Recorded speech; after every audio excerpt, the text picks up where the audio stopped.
My moral compass would simply shatter, sir. Well, look, son, Lux lowered his voice, leaning in conspiratorially, his iridescent face now cycling through soothing shades of green and blue. Would you feel any better if I told you I was making a little something? Just a tiny, almost negligible profit, barely enough to keep my molecular replicator powered. Nimbus's brow furrowed, genuine confusion replacing his delight. But you're practically giving it to me like you are. Mister, how could you possibly be making anything? You'd be operating at a deficit. Lux nodded sagely, as if sharing ancient, forbidden trading secrets. Well, Nimbus, once in a while, one of my suppliers, a particularly eccentric, high-volume fellow, who often miscalculates galactic supply and demand, you understand, gets hold of a massive piece of merchandise, perhaps a container ship full of these magnificent chronometers, and he simply has to unload it in a hurry.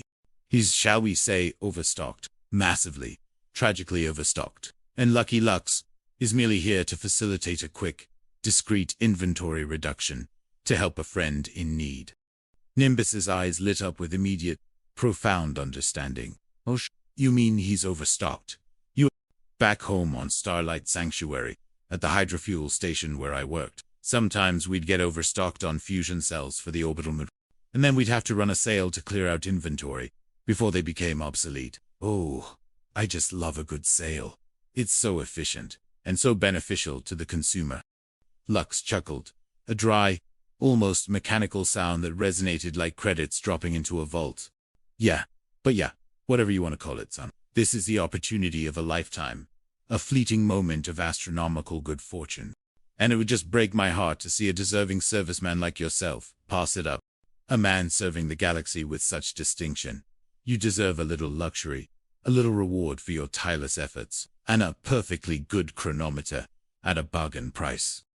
Well, if you really feel that way about it, Mr. Lucky Lux, Nimbus began, the last vestiges of his resistance crumbling under the combined weight of Lux's magnanimity, the irresistible allure of an exceptional bargain, and his deep-seated desire to acquire practical, gleaming objects. I wouldn't want to break your heart, sir. My Grand Oracle Puddle Glam would be very cross. How else can I feel, Nimbus? Lux cried, extending the astrochronos towards him once more, its golden glow beckoning. Take it, please. It's practically destiny. Good. Nimbus, blushing with gratitude and childlike excitement, fumbled for his newly acquired credit slate. Well, here's the money, Mr. 5, 10, 11, 12, and this last credit chip.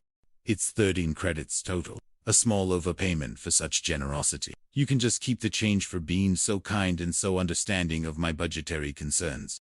Lux accepted the credits with a practiced, lightning-quick motion, his cool, long-fingered hand brushing Nimbus. A faint, almost imperceptible scent of metallic ozone and something vaguely acrid seemed to cling to the creed. But Nimbus was too elated to notice. Well, thanks, son. This has made my entire cycle. Meeting an honest, appreciative cadet like yourself warms my You're a credit to Nimbus, basking in the glow of his magnificent bargain, carefully strapped the Astro Chronos onto his wrist, admiring its intricate gleam. Mr. Lucky Lux, he began, a sudden, piercing moment of pure Puddle-Glomian logic cutting through the sales haze about the lifetime galaxy-wide warranty you mentioned. A lifetime guarantee, Lux repeated, a slight tremor, a fleeting flicker of alarm in his otherwise smooth voice. Yeah.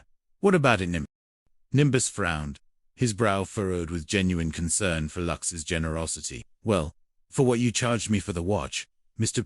I figured 10 or 15 stellar cycles would be more than fair.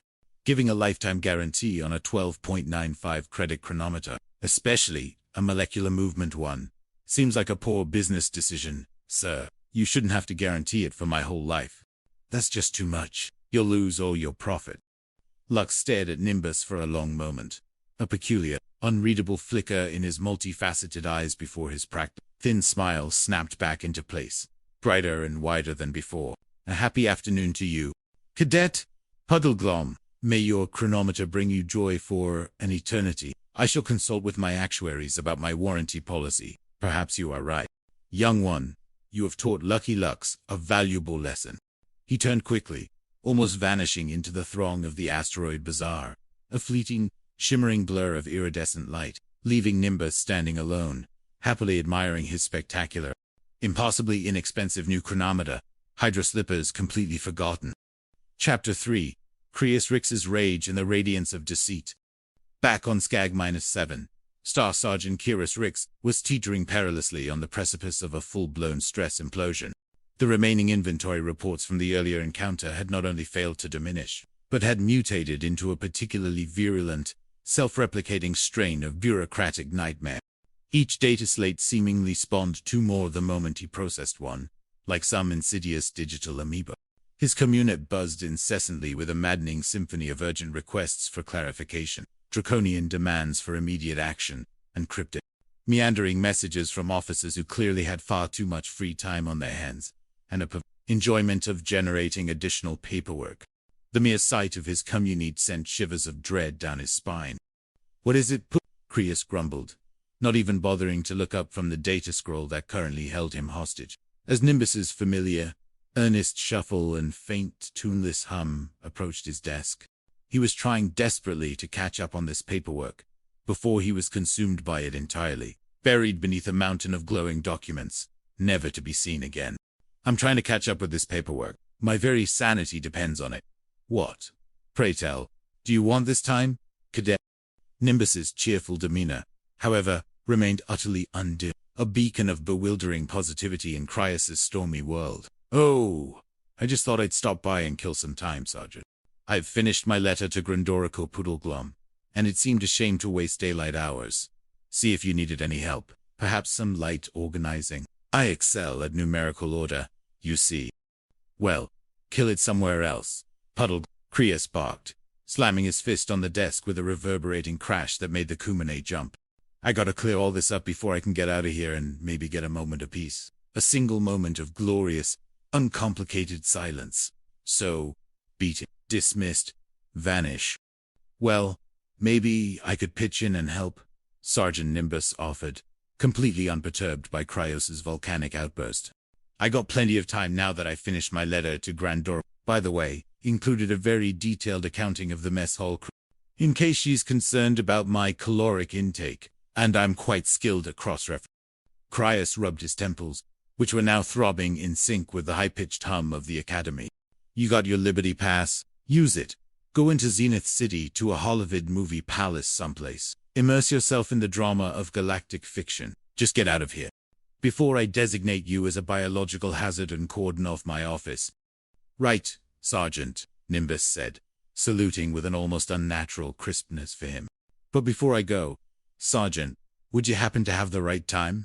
My own chronometer seems to be operating with a slightly inaccurate temporal calibration, due to my general excitement, I suppose, and I prefer precision when attending to duty." He held out his wrist, ostensibly to consult Creus's desk chrono, but also to subtly display his latest acquisition. Creus looked up, irritation etched onto his face like an ancient rock carving, prepared to deliver a scathing retort about respecting privacy, but his eyes caught a glint of gold. A rather expansive-looking glint. His expression froze, his simmering irritation replaced by a cold dread. What did you just ask me, Nimbus's smile broadened, radiating a simple, unadulterated pride. "I just wanted to show off my new Electro-Gold Astro-Chronos, Sergeant. It's an 18-carat equivalent with 21 molecular joules, a marvel of craftsmanship. Lucky Lux Lumen himself called it. You hadn't seen it, had you, sir?" He practically thrust his wrist into Creus's face, eager for his superior's professional opinion. Creus's eyes narrowed to suspicious slits. "Let me see that, puddle." He snatched Nimbus's wrist, pulling it closer, inspecting the chronometer with the meticulous gaze of a forensic investigator. It certainly looked genuine, weighty in the hand, intricate in its visible molecular mechanisms, a subtle glow emanating from its polished surface. He couldn't shake the unsettling feeling churning in his gut, a growing sensation of impending disaster. "You don't have to worry about dropping it either," Sergeant Nimbus continued proudly, completely oblivious to Creus's darkening mood, "because it's guaranteed shockproof by the very design of its molecular components, and it's also waterproof and dust. The salesperson told me it could survive a trip through a gaseous nebula and come out still ticking. Absolutely pristine. A remarkable feat of engineering." "Electro-Gold," Creus muttered, turning the watch over in his hand.